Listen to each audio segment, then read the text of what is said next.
تو مکے اور مدینے کے درمیان ایک خم نامی جگہ تھی، پانی کے لیے پڑاؤ کیا غدیر خم پہ، اور یہ بات ہے 18 ذوالحجہ 10 ہجری کی، اور 11 ہجری میں آپ صلی اللہ علیہ وسلم کی وفات ہو گئی ربیع الاول میں، تاریخ کنفرم نہیں لیکن دن سوموار تھا، صحیح بخاری میں آتا ہے۔ آپ صلی اللہ علیہ وسلم نے خم نامی گاؤں میں اونٹ کے پالان کا آپ کے لیے ممبر بنایا گیا، آپ صلی اللہ علیہ وسلم نے اس پہ چڑھ کر خطبہ دیا، اور الفاظ ہی بڑے کنکلوڈنگ ہیں، ہم نے اپنے منہج پہ بھی لکھا ہوا ہے، اے لوگو آگاہ ہو جاؤ، میں بھی ایک انسان ہوں، قریب ہے کہ اللہ کا قاصد یعنی موت کا فرشتہ میرے پاس آئے اور میں اس کی دعوت قبول کر لوں۔ لوگوں آگاہ ہو جاؤ، میں اپنے بعد تم میں 2 بھاری چیزیں چھوڑ کر جا رہا ہوں، یہ ہے حدیث ثقلین۔ ان میں سے پہلی چیز اللہ کی کتاب ہے، اس میں ہدایت ہے، اس میں نور ہے، تم اللہ کی کتاب کو پکڑو، اپنا تعلق اس کتاب کے ساتھ مضبوط کرو، اللہ کی کتاب اللہ کی رسی ہے، جو اس کو پکڑے گا ہدایت پر ہوگا، جو چھوڑ دے گا گمراہ ہو جائے گا۔ پھر زید بن ارقم کہتے ہیں آپ صلی اللہ علیہ وسلم ترغیب دلاتے رہے، اللہ کی کتاب، اللہ کی کتاب، اللہ کی کتاب، لیکن امت نے چھوڑ دی کتاب۔ اور پھر آپ صلی اللہ علیہ وسلم نے فرمایا دوسری بھاری چیز میرے اہل بیت ہیں، میں اپنے اہل بیت کے معاملے میں تمہیں اللہ سے ڈراتا ہوں، میں اپنے اہل بیت کے معاملے میں تمہیں اللہ سے ڈراتا ہوں، میں اپنے اہل بیت کے معاملے میں تمہیں اللہ کا خوف دلاتا ہوں۔ اچھا، اب ظاہر ہے اس زمانے میں بھی لوگ موجود تھے، لوگوں کے کان کھڑے ہو گئے۔ حضرت معاویہ بن ابی سفیان رضی اللہ تعالیٰ عنہ کا دور تھا، تابعین نے سیدھا سوال ہی عجیب و غریب کر دیا، انہوں نے کہا زید یہ حضور کی بیویاں اہل بیت نہیں ہے؟ دیکھو، بجائے پوچھنے کے سینئر صحابی سے پوچھتے کہ اہل بیت کون ہے، ان کو فوراً پتا چل گیا کام کی طرح ہو ہی جا رہا ہے، یہ حضور کی بیویاں اہل بیت نہیں ہے؟ زید بن ارقم نے کہا کہ بیویاں اہل بیت ہیں، لیکن یہاں پر وہ مراد نہیں ہے، یہاں پر تو نبی صلی اللہ علیہ وسلم کے خاندان کے لوگ مراد ہیں، آل علی، آل عقیل، آل عباس، آل جعفر، وہ لوگ مراد ہیں اہل بیت، حضور کی بیویاں یہاں مراد نہیں ہیں، جن پر قیامت تک کے لیے صدقہ حرام ہے، یہ زید بن ارقم نے کہا۔ تھوڑا کوڑا سیجے طریق، اگلا بڑا سخت جے، میں ڈر رہا ہوں یہ بیان کرتے ہوئے، لیکن اس میں میں نے پمفلٹ میں لکھ دیا ہوا ہے، لیکن وہ لوگ پڑھ کے گزر کے ہوں گے، لیکن میں اب آپ کو توجہ دلاؤں گا۔ صحیح مسلم 6228 نمبر طریق، اس میں پتہ کیا الفاظ ہے؟ اس حدیث کے اینڈ پہ تابعین پوچھتے ہیں کہ کیا نبی کی بیویاں اہل بیت نہیں ہیں؟ تو زید ابن ارقم کہتے ہیں اللہ کی قسم نہیں،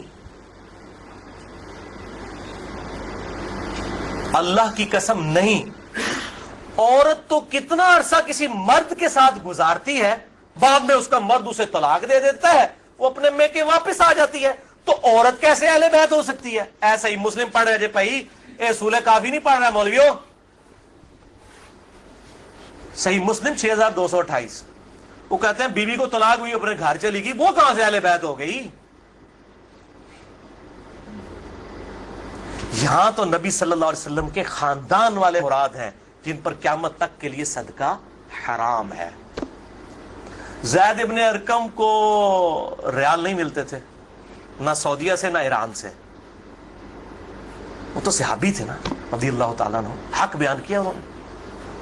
اچھا یہ نہ سمجھیں یہ کہہ دیں کہ زید ابن ارقم کا اجتہاد ہے، اے بھائی اجتہاد نہیں ہے، سن لو، ایک معنوں میں اہل بیت بیویاں ہیں سورۃ الاحزاب آیت نمبر 33 کے تحت، لیکن یہ جس اہل بیت کے بارے میں اللہ سے ڈراتا ہوں ان کے ساتھ اس نے سلوک کرنا، یہ وہی لوگ تو ذبح ہوئے ہیں، آل عقیل ذبح ہوئے، آل جعفر ذبح ہوئے، آل عباس جعفر ہوئے، آل علی ذبح ہوئے، انہی کی اولادیں ذبح ہوئی ہیں نا۔ یہ 72 جو ہم شہدائے کربلا کہتے ہیں، انہی کے بارے میں ڈرایا تھا، جن کے بارے میں غیبی خبر دی گئی تھی کہ ان کے ساتھ امت برا سلوک کرے گی۔ اچھا یہ زید ابن ارقم کا اجتہاد نہیں ہے میرے بھائیوں، اس کی سپورٹ میں سحیح مسلم سے 2 مرفوع حدیثیں اپنے محبوب صلی اللہ علیہ وسلم کی حدیثیں بیان کرتا ہوں۔ سنیں پہلی حدیث انٹرنیشنل نمبر کے مطابق صحیح مسلم میں 6261 نمبر، اما عائشہ رضی اللہ تعالی عنہا وعلیہ السلام خود روایت کر رہی ہیں کہ ایک دن نبی صلی اللہ علیہ وسلم اس حال میں برآمد ہوئے کہ آپ صلی اللہ علیہ وسلم نے ایک کالے رنگ کی چادر اوڑھی ہوئی تھی جس پہ نقش و نگار بنے ہوئے تھے جیسا کہ اونٹ کے کجاووں کے ہوتے ہیں. کالے رنگ کی منقش چادر اوڑھی ہوئی تھی. اتنے میں سیدنا حسن آئے, آپ صلی اللہ علیہ وسلم نے ان کو اپنی چادر کے نیچے لے لیا. پھر سیدنا حسین آئے, ان کو اپنی چادر کے نیچے لے لیا. پھر سیدہ فاطمہ آئی, ان کو اپنی چادر کے نیچے لے لیا. پھر سیدنا علی آئے, ان کو بھی اپنی چادر کے نیچے. ان چاروں کو لیا اور پانچویں خود, جس سے 5 تن پاک کا ہم کانسیپٹ لیتے ہیں, 5 اس چادر کے نیچے لیا. سیدہ عائشہ کو نہیں لیا. پوائنٹ ٹو بی نوٹڈ, وہ راوی ہیں, وہ دیکھ نہیں یہ منظر. اور اما عائشہ دیکھ لیں کتنی منصف مزاج تھی, انہوں نے یہ روایت بیان کر دی. ورنہ کسی درجے میں اپنے بارے میں بھی سوچ سکتی تھی کہ مجھے نہیں لیا گیا. لوگ کل کو سوال کریں گے کہ آپ کو کیوں نہیں لیا گیا, آپ اہل بیت نہیں تھیں, یقیناً تھی. لیکن یہ والا معاملہ جو ہے وہ ایکسٹرا آرڈنری ہے, اسپیشل پروٹوکول ہے. چادر کے نیچے لیا. پھر آپ صلی اللہ علیہ وسلم نے سورۃ الاحزاب کی آیت نمبر 33 پڑھی, انما یرید اللہ لیذھب عنکم الرجس اہل البیت ویطہرکم تطہیرا. اے نبی کے گھر والوں, اللہ تو صرف یہی چاہتا ہے کہ ہر طرح کی ناپاکی تم سے دور کر دے اور تمہیں خوب صاف ستھرا کر دے. راویہ اما عائشہ ہے, خود چادر کے نیچے نہیں ہے. علی, حسن, حسین اور سیدنا علی ہے, سیدہ فاطمہ ہے, اور نبی صلی اللہ علیہ وسلم 5ویں خود. تو زید ابن ارقم نے کوئی غلط بات نہیں کی ہے, ان کو یہ حدیثیں پتہ تھیں. اور دوسری حدیث صحیح مسلم سے ہی, انٹرنیشنل نمبر کے مطابق 6220 نمبر. یہ بڑی لمبی حدیث ہے, میرا ٹاپک کسی دوسری طرف چلا جائے گا اور کچھ بن جانا ہے. چونکہ میں اس کو لکھ چکا ہوں 150 روایتوں والے 72 والے احادیث والے, لہذا میں اس کا ایک پورشن بیان کرنے لگا ہوں. باقی جسے شوق ہو تو وہ پڑھ لے, اس کے اندر میں نے لکھا ہے اس کا پورا طریقہ, ورنہ معاملہ کہیں سے اور ہی نکل جانا ہے. پھر سب و شتم والا ایشو ڈسکس ہو جانا ہے. حضرت معاویہ کے دور میں جو سیدنا علی کے پر لعنت ہوتی تھی, وہ والا ٹاپک اس میں ڈسکس ہو جانا ہے. اس لیے میں اس حدیث کا آخری جز بیان کر رہا ہوں کہ سیدنا سعد ابن ابی وقاص رضی اللہ تعالیٰ عنہ کہتے ہیں کہ جب آیت مباہلہ نازل ہوئی نجران کے عیسائیوں کے ساتھ, نبی صلی اللہ علیہ وسلم کی 1-to-1 ڈیبیٹ ہوئی. اینڈ پہ ہوا کہ ٹھیک ہے مباہلہ کرتے ہیں, کون حق ہے کون باطل ہے. سورہ ال عمران آیت نمبر 61 نازل ہوئی, فَقُلْ تَعْالَوْا نَدْعُوا أَبْنَاءَنَا وَأَبْنَاءَكُمْ وَأَنفُسَنَا وَأَنفُسَكُمْ وَنِسَاءَنَا وَنِسَاءَكُمْ وَأَنفُسَنَا وَأَنفُسَكُمْ. کہ نبی صلی اللہ علیہ وسلم کو کہا گیا کہ ان کو کہو اپنے بیٹوں کو لے آؤ, ہم بھی اپنے بیٹوں کو لے آتے ہیں. تم بھی اپنی عورتوں کو لے آؤ, ہم بھی اپنی عورتوں کو لے آتے ہیں. تم خود بھی آ جاؤ, ہم خود بھی آ جاتے ہیں. پھر اللہ کے حضور اوپن میدان میں دعا کرتے ہیں, جھوٹے پہ اللہ کی لعنت. اس کو مباہلہ کہتے ہیں. لیکن نہیں آئے. سعد ابن ابی وقاص کہتے ہیں کہ نبی صلی اللہ علیہ وسلم, قرآن میں کیا حکم آیا تھا, اپنے بیٹوں کو لے کر آؤ. تو کس کو لے کے آئے, سیدنا حسن, سیدنا حسین, سیدنا علی. اور ساتھ کیا تھا, اپنی عورتوں کو لے کر آؤ. نبی صلی اللہ علیہ وسلم کی عورت کون تھی, سیدہ عائشہ, سیدہ حفصہ, باقی امہات المومنین. لیکن ان کو نہیں لائے, سیدہ فاطمہ کو لے کر آئے. Point to be noted. نازمیوں کے لیے پکی. اگر آپ کو کہے اپنے گھر کی عورتوں کو لے آؤ تو سب سے پہلے بیوی لائی جاتی ہے. آیت مباہلہ میں بیوی نہیں آئی, سیدہ فاطمہ آئی ہیں. اگلی گلا آپ سمجھ جاؤ بھائی, زید ابن ارقم نے کیوں کہا, صحیح مسلم 6228, کہ بیوی تو خاوند کے ساتھ کافی عرصہ گزارتی ہے, جب طلاق ہو جائے تو وہ اپنے میکے واپس چلی. حالانکہ نبی صلی اللہ علیہ وسلم نے کسی کو نہیں دی طلاق, لیکن اتنی ننگی بات اس لیے ان کو کرنی پڑی, اتنی سخت بات, تاکہ حق کھل کے بیان ہو. اور نبی صلی اللہ علیہ وسلم نے بھی, آپ دیکھ لیں, قرآن میں حکم تھا عورتوں کو لے کر آؤ, بیویاں نہیں لے کے آئے. سیدہ فاطمہ کو ساتھ لے کے آئے. یہاں سے بھی 5 تن پاک والا کانسیپٹ. یہ پاک والا وہ معصومیت والا عقیدے کی میں بات نہیں کر رہا, اہل سنت کا جو عقیدہ ہے, منہج ہے, اس کی بات کر رہا ہوں. لہذا سیدنا زید ابن ارقم رضی اللہ تعالیٰ عنہ کی تشریح بالکل درست ہے. تیسرا طریق, امام ابن ابی عاصم کی کتاب السنہ 1158 نمبر حدیث ہے. سیدنا علی رضی اللہ تعالیٰ عنہ خود راوی ہیں کہ غدیر خم پہ آپ صلی اللہ علیہ وسلم نے صحابہ کو جمع کر کے کہا کہ اے میرے صحابہ, کیا تم اللہ کو رب مانتے ہو, مجھے اپنا پیغمبر مانتے ہو؟ صاحب نے کہا بلا یا رسول اللہ, کیوں نہیں. پھر کہا کیا تم اللہ اور اس کے رسول کو سب لوگوں سے بڑھ کر محبوب سمجھتے ہو؟ انہوں نے کہا کیوں نہیں. پھر آپ صلی اللہ علیہ وآلہ وسلم نے فرمایا کہ پھر اگر تم مجھے اور اللہ کو محبوب رکھتے ہو، پھر فرمایا من کنت مولاہ فہذا علی مولاہ، پھر جس کا مولا میں اس کا مولا علی، جگری یار۔ مولا کا مطلب جگری یار، جس طرح سورہ التحریم کی آیت نمبر 4 میں ہے ان اللہ ہوا مولاہ وجبریل وصالح المؤمنین، اللہ کے نبی کا مولا ہے جبریل، فرشتے اور تمام صالح مومنین مولا ہے۔ نبی صلی اللہ علیہ وسلم ان کے مولا ہیں، وہ ان کے دلی محبوب ہیں۔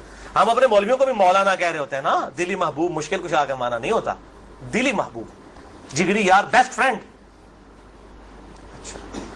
چوتھا طریق سنن نسائی الکبریٰ میں انٹرنیشنل نمبر کے مطابق 8478، سیدنا ابو طفیل عامر بن واصلہ رضی اللہ تعالیٰ عنہ، یہ وہ صحابی ہیں جو سب سے آخر میں فوت ہوئے ہیں 110 ہجری میں، نبی صلی اللہ علیہ وسلم کی وفات کے بعد 100 سال تک زندہ رہے ہیں۔ یہ ابو طفیل عامر بن واصلہ جنگ جمل صفین نہروان میں سیدنا علی کے ساتھ رہے ہیں، کدھر 37 ہجری میں جا کے جنگ جمل صفین ہو رہی ہے اور کدھر 110 ہجری میں یہ فوت ہوئے ہیں، اور ان کی حدیثیں نبی صلی اللہ علیہ وسلم سے بھی روایت ہیں اور سیدنا علی سے بھی انہوں نے کئی حدیثیں روایت کی ہیں۔ وہ کہتے ہیں کہ کھلے میدان میں سیدنا علی رضی اللہ تعالیٰ عنہ نے، یہ صفین کا ہی موقع تھا، پبلک کو جمع کیا، اپنے ماننے والوں کو جو ساتھ تھے، شیعان علی، شیعہ کا مطلب ہے گروہ کے بندے، تو پھر ان سے وہ حدیث بیان کی کہ ذرا مجھے بتاؤ نا کہ تم لوگوں نے نبی صلی اللہ علیہ وسلم سے یہ حدیث سنی تھی، تو کئی لوگ گواہی کے لیے کھڑے ہو گئے۔ پھر وہ پوری حدیث بیان کی جو آپ صلی اللہ علیہ وسلم فرمایا النبی اولا بالمؤمنین من انفسہم، نبی صلی اللہ علیہ وسلم مومنین کی جانوں پر ان کی جانوں سے بڑھ کر حق رکھتے ہیں، اور نبی کی بیویاں امت کی مائیں ہیں۔ اس آیت کے تحت اے صحابہ کرام، اے میرے امتیوں، کیا تم مجھے سب سے بڑھ کر محبوب رکھتے ہو؟ سب نے کہا بلا یا رسول اللہ۔ پھر آپ صلی اللہ علیہ وسلم نے مولا علی کا ہاتھ پکڑا، یوں بلند کیا صحابہ میں اور کہا من کنت مولاہ فہذا علی مولاہ، پھر جس کا جگری یار میں اس کا جگری یار علی بھی ہونا چاہیے، ہاتھ پکڑ کر۔ اچھا ابو طفیل عامر بن واصلہ کہتے ہیں یہ حدیث جب میں نے سیدنا علی سے سنی تو میں ہل گیا، میرے دل میں قلق تھا کہ نبی صلی اللہ علیہ وسلم نے اتنی بڑی بات کی حضرت علی کے بارے میں، اور صحابہ کرام نے رضوان نے گواہی دی۔ اس میں آگے الفاظ یہ موجود ہیں کہ اس میں ہی الفاظ موجود ہے کہ آپ صلی اللہ علیہ وسلم نے اسی حالت میں کہا اے اللہ جو علی سے محبت رکھے اس سے محبت رکھ، جو علی سے دشمنی رکھے اس سے تو بھی دشمنی رکھ۔ یہ بہت بڑی بات ہے۔ ابو طفیل کہتے ہیں میں نے کہا یہ حدیث، میں کہتے ہیں میں باہر نکلا، میں نے کہا سب سے سینئر صحابی شروع کے مسلمان ہیں زید ابن ارقم، وہ پہلے تیار بیٹھے ہیں زید ابن ارقم، وہ تو بھولے گا نہیں زید بن ارقم کون ہے، تو جماعت اسلامی دے سکول بھی نہیں دار ارقم بولن گے، تو دار ارقم انہی کے نام پہ رکھے ہوئے ہیں، کیونکہ دار ارقم سب سے پہلا گھر تھا جہاں نبی صلی اللہ علیہ وسلم دعوت توحید کیا کرتے تھے۔ زید ابن ارقم کے پاس گئے، ان کا زید آپ تو سابقون اور اولون میں سے ہیں، مجھے بتائیں حضرت علی نے یہ حدیث بیان کی ہے اور اتنے لوگوں نے گواہی دی ہے، انہوں نے کہا تو کیا بات کرتا ہے، میں نے تو خود نبی صلی اللہ علیہ وسلم سے یہ حدیث سنی ہوئی ہے من کنت مولاہ فہذا علی مولاہ، اور اے اللہ اس سے محبت رکھ جو علی سے محبت رکھے، اس سے دشمنی رکھ جو علی سے دشمنی رکھے۔ یہ وہ حصہ ہے جس کا ابن تیمیہ نے انکار کیا منہاج السنہ میں۔ پھر شیخ البانی نے پھر صفوں کے صفحے کالے کیے ہیں کہ ابن تیمیہ میں جلد بازی کی عادت تھی اور مبالغہ آرائی تھی۔ سلسلہ احادیث صحیحہ 2223 نمبر حدیث کے کانٹیکسٹ میں شیخ البانی نے سخت گرفت کی ہے۔ اچھا پانچواں طریق صحیح مسلم میں 3713 ہے، جامعہ ترمذی میں 3713، پانچواں طریق من کنت مولاہ فہذا علی مولاہ، زید بن ارقم سے جابر بن عبداللہ سے رضی اللہ تعالی عنہما۔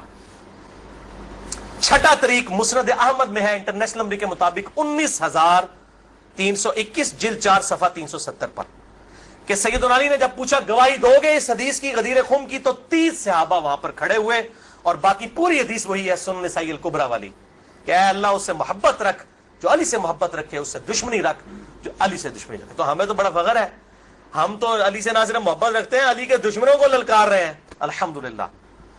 تو اللہ تعالیٰ اسی عمل کے سبب، اس عمل کا وسیلہ اللہ کے حضور پیش کرتے ہیں کہ اللہ تعالیٰ ہمیں محبوب رکھے، آمین۔ بھائی یہ غدیر خم پہ آپ صلی اللہ علیہ وسلم نے خطبہ کیوں دیا؟ اس کی میں نے حکمت کئی لیکچرز میں بیان کی، یہاں پہ بھی بیان کر دوں۔ یہ آپ خطبہ حجۃ الوداع پہ بھی دے سکتے تھے، وہ روایتیں ضعیف ہیں۔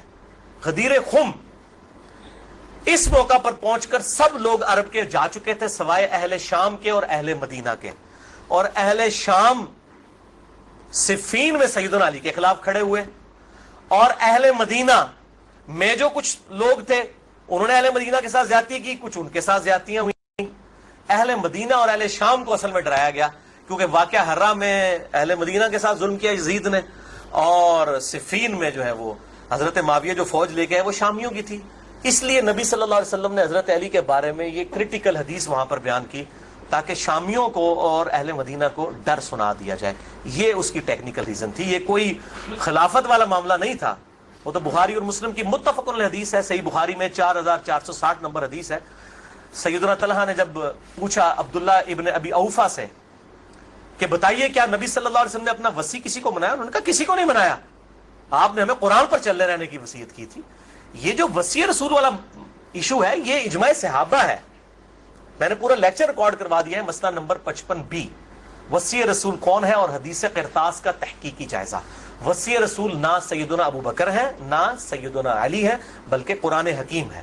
سیدنا ابو بکر کی جو خلافت اسٹیبلش ہوئی وہ اجماع صحابہ تھا رضی اللہ عنہم اجمعین وعلیہم السلام۔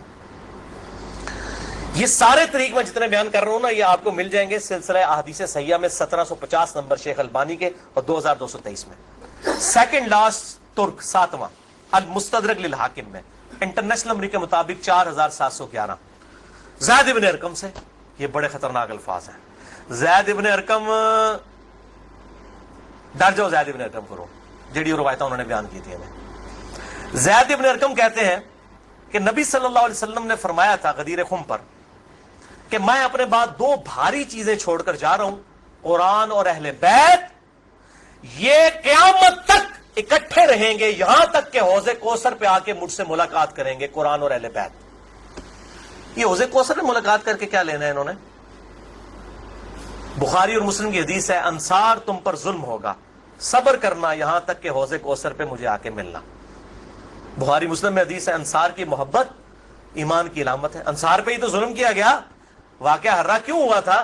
قتل حسین کے بعد انصار کی اولاد نے بیعت یزید کی توڑ دی تھی، اسی کی وجہ سے اس کو غصہ آیا، کہا انصار صبر کر رہا یہاں تک کہ مجھے حوض کوثر پہ کیا مٹھائی کھلائی جائے گی؟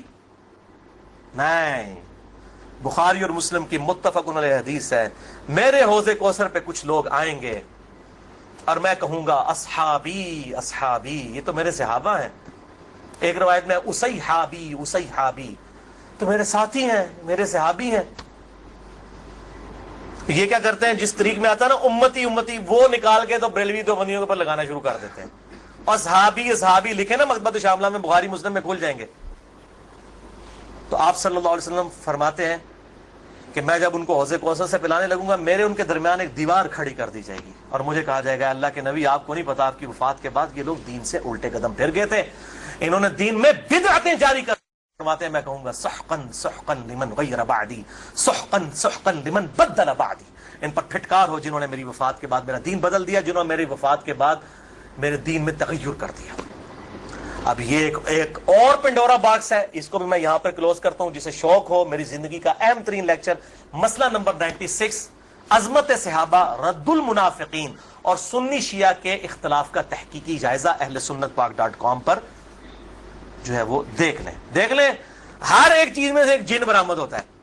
8واں طریق اس سے ریلیٹڈ ہے، غدیر خم کا تو نہیں لیکن ریلیٹڈ ہے، اس لیے میں نے اس کو بیان کرنا ضروری سمجھا۔ المستدرک للحاکم میں انٹرنیشنل نمبر کے مطابق 4628۔ اس دن میں حدیثیں بیان کر رہا ہوں، شیخ البانی، شیخ زبیر لیزئی، امام ذہبی، امام حاکم رحمہم اللہ اجمعین تمام نے ان کی تصحیح کی ہوئی ہے۔ میں کوئی کار بیک نہیں، میں عالم ضعیف حدیثاں بیان کر رہا نا جو قوایت اللہ سنابلی کرتا ہے، تو پائی جی 10 گھنٹے نا مکن حدیثاں، میں صرف صحیح حدیثیں بیان کر رہا ہوں جن کے اوپر اتفاق ہے سب کا۔ یہ حدیث بھی بڑی اہم حدیث ہے۔ ابو ذر غفاری کا غلام تھا ایک ابو ثابت، وہ کہتے ہیں میں جنگ جمل کے بعد حضرت ام سلمہ ہماری جو ماں ہے جو آخر میں فوت ہوئی واقعہ کربلا کے بعد بھی، ام سلمہ ام المؤمنین رضی اللہ تعالی عنہا و علیہ السلام، کہتے ہیں میں ان کو ملنے گیا، اماں نے پوچھا، اماں ام سلمہ ہوتے اگر میں لیکچر دیا نا بنو امیہ کے خلاف جتنی حدیثیں ہیں نا جتنی حدیثیں ممبروں پہ لعنت کرنے والے کے خلاف، سیدنا علی کو گالیاں دینے والوں کے پر عتاب، سب کی سب ام سلمہ سے ہیں۔ ام سلمہ پہ اگر ایک میں پورا لیکچر دے سکتا ہوں کہ انہوں نے جو بنو امیہ کے خلاف حدیثیں روایت کی ہیں، ام سلمہ نے، نبی صلی اللہ علیہ وسلم کی بیوی، ایک بریلوی دیوبندی اہل حدیث شیعہ نہیں تھی بھائی، نبی صلی اللہ علیہ وسلم کی بیوی تھی۔ یہاں پر بھی ام سلمہ کو وہ تابعی کہتا ہے میں تو جمل سے آیا ہوں، تو انہوں نے پوچھا کہ بتائیے جنگ جمل میں کیا حال ہوا؟ ان کا اماں میں جنگ جمل میں جو ہے وہ سیدنا علی کا ساتھی تھا۔ اچھا، کہتے ہیں لیکن صبح کے وقت جب میں نے اپنے مخالف لشکر میں سیدہ عائشہ کو دیکھا تو میرا دل ڈولنے لگ پڑا کہ یہ ٹھیک ہے یا وہ، حالانکہ وہ تو کتنی حدیثیں ہیں کہ میری ایک بیوی پہ حوض کے کتے بھونکیں گے۔ حدیث حوض پہ پورا باب شیخ البانی نے باندھ دیا، میں نے 72 حدیثوں میں نقل کیا، سیدہ عائشہ پہ کتے بھونکے، اس کے بعد پوری زندگی روتی تھی، وہ تو ابن زبیر ان کو آگے لے گئے، اس کے بعد سیدنا علی نے ان کو معاف بھی کیا، اور ایک الگ سے ایک ٹاپک ہے، مسئلہ 101 میں نہ دیکھ لیں۔ بہرحال سیدہ عائشہ رضی اللہ تعالیٰ عنہ کو دیکھا، دل ڈگمگا گیا۔ کہتے ہیں پھر میں نے جب ظہر کی نماز پڑھی تو اللہ نے میرے دل کو مضبوط کر دیا کہ نہیں علی حق پر ہے، تو ہم نے جنگ کی، اور ظاہر ہے وہ تو کلین سویپ ہوا، سیدنا علی جنگ جیت گئے۔ تو ام سلمہ نے پتہ کیا کہا؟ انہوں نے یہ نہیں کہا کہ یہ مشاجرات صحابہ مجھ سے کیوں ڈسکس کر رہے ہو، دو ہی ٹھیک نے۔ انہوں نے کہا ابو ثابت تو نے بڑا ہی اچھا کام کیا، میں حضور کی بیوی ہوں، میں نے خود نبی صلی اللہ علیہ وسلم سے یہ بات سنی تھی کہ قرآن اور علی یہ قیامت تک ساتھ رہیں گے، یہاں تک کہ یہ مجھے حوض کوثر پہ آ کر ملے۔ اس سے مراد نہیں کہ حضرت علی زندہ رہیں گے، مراد یہ ہے کہ علی کا جو سٹانس ہے اور قرآن یہ ساتھ ہے، دونوں علی اور قرآن ساتھ رہیں گے یہاں تک کہ حوض کوثر پہ آ کے مجھے ملے۔ اوتھے نازمیاں دی لگے گی پھینٹی، حوض کوثر سے تب ملن گے تو پھر یہی کچھ ہوئے گا نا، سحقن سحقن لبن غیر بعدی، وہاں پہ یہ ہوگا۔ اچھا، تو یہ الحمدللہ سارے طریق مکمل ہوئے۔ آخر میں 3 حدیثیں بیان کر کے اس کو کنکلوڈ کرتا ہوں۔ المستدرک الحاکم میں صحیح سند کے ساتھ 4717 نمبر حدیث ہے، ایک طریق شیخ البانی شیخ زبیر علی زئی دونوں نے صحیح کہا، امام حاکم امام ذابی نے موافقت کی کہ آپ صلی اللہ علیہ وسلم نے فرمایا اللہ کی قسم ہم اہل بیت کے ساتھ جو بغض رکھے گا اللہ تعالیٰ اسے ضرور دوزخ میں داخل کرے گا۔ کہتے نہیں یزید کا معاملہ اللہ پہ چھوڑیں، امام ذہبی نے لکھا ہے کہ سب سے بڑا ناسبی یزید تھا، اللہ پہ چھوڑے، بغض نہیں تھا، جو ممبروں پر لعنت کرواتے تھے بغض نہیں تھا۔ یہ پتہ نہیں کیڑی ایکویشن ہے، تو جھوٹا دفاع کرتے ہیں بنو امیہ کا۔ اور اسی کا طریق ہے 4712 نمبر اور سلسلہ حدیث صحیحہ میں 2488 شیخ البانی لے کر آئے ہیں، یہ بہت خطرناک ہے۔ آپ صلی اللہ علیہ وسلم فرمایا اگر کوئی شخص پوری زندگی حجر اسود اور مقام ابراہیم کے درمیان نمازیں پڑھتا رہے اور روزانہ روزہ رکھے اور اس حال میں مرے کہ اس کے دل میں بغض اہل بیت ہے، اللہ کی قسم ضرور دوزخ میں ڈال دیا جائے گا۔ وہ تہاڈیاں روایت دینا کس کام دیا نے بھائی، تہاڈیاں پگڑیاں کس کام دیا نے؟ اگر بغض اہل بیت ہے، باڑ میں گیا سعودیہ کا پیسہ، باڑ میں گیا ایران کا پیسہ، اپنی آخرت کی فکر کرو کہ نا خوش کر دے گو تسی اللہ دے بندے ہو، ایا کرو۔ دوسری حدیث امیر المؤمنین سیدنا ابو بکر الصدیق رضی اللہ تعالی عنہ علیہ السلام کا قول صحیح بخاری میں حضرت حسین والے چیپٹر میں ہے، نبی صلی اللہ علیہ وسلم کی بیویوں والے چیپٹر میں نہیں ہے۔ امام بخاری نو پتا سی کہ اہل بیت کون ہے، اسپیشل اہل بیت کون ہے اور یوزول اہل بیت کون ہے۔ امام بخاری حضرت حسین والے چیپٹر میں اس کو لے کے ہیں 3751 سیدنا ابو بکر صدیق رضی اللہ تعالیٰ عنہ علیہ السلام کہتے ہیں کہ محمد صلی اللہ علیہ وسلم کی محبت کو اہل بیت کی محبت میں تلاش کرو۔ یہ ابو بکر صدیق کا فتویٰ ہے، رفع دین میں تلاش نہ کرو، محمد صلی اللہ علیہ وسلم کی محبت کو اہل بیت کی محبت میں تلاش کرو، اور اہل بیت کو حضرت حسین والے چیپٹر میں لے کے آئے 3751۔ اور آخری حدیث صحیح مسلم میں وہ ریپیٹ کر لیں 240 نمبر کتاب الایمان میں سیدنا علی کہتے ہیں اس اللہ کی قسم کہ جس نے دانے کو پھاڑ کر اس میں سے اناج اگایا اور ہر مخلوق کو پیدا کیا، نبی امی نے مجھ سے عہد لیا تھا کہ اے علی تجھ سے صرف مومن ہی محبت کرے گا اور تجھ سے بغض صرف منافق ہی رکھے گا. اب محبت علی کا یہ مطلب نہیں ہے کہ غلوف کرے، یہ مشکل کشا ماننا شروع کر دیں. مراد یہ کہ جو ان کے صحیح جتنے بھی فضائل آئے ہیں ان کو مانا جائے الحمدللہ، اور ان کے دشمنوں سے دشمنی رکھی جائے. یہ بھائیو اب آج کی گفتگو کنکلوڈ ہوئی. میں آخر میں پھر وہی کہوں گا کہ یہ میرا جو ریسرچ پیپر ہے 5B واقعہ کربلا کا حقیقی پس منظر 72 صحیح الاسناد حدیث کی روشنی میں، اسے ضرور پڑھیں. اہل سنت پاک.com سے research paper number 5B download کریں. میں اپنی گفتگو کا اختتام کروں گا امام محمد بن ادریس الشافعی المتوفى 204 ہجری کے اس مشہور شہر پر جو ان کے دیوان الشافعی میں چھپا ہوا ہے. کسی مولوی کی سند کی ضرورت نہیں، ان کی اپنی کتاب ہے دیوان الشافعی. اور تمام محدثین چاہے ابن تیمیہ ہوں، امام ذہبی ہوں، ابن کثیر ہوں، سب نے اپنی کتابوں میں اس شعر کو نقل کیا ہے. چونکہ میرے پہ بھی فتویٰ لگنا ہے تو میں بتاؤں کہ میں کوئی اکیلا نہیں ہوں، ہمارے بزرگوں پہ ان کے بزرگوں نے فتوے لگائے ہیں. امام شافعی سے بڑا کوئی اہل سنت کا امام نہیں ہے. احمد بن حنبل ان کا شاگرد ہے، اور احمد بن حنبل صرف حدیث میں ایکسپرٹ ہیں. امام شافعی وہ ہیں جو حدیث میں ایکسپرٹ، فقہ میں ایکسپرٹ، منطق میں ایکسپرٹ. ان سے بڑا کوئی امام نہیں اہل سنت کا. اور امام بخاری ان کے پوتا شاگرد، امام ترمذی ان کے پڑپوتا شاگرد، اور خود امام مالک رحمہ اللہ علیہ السلام کے شاگرد ہیں.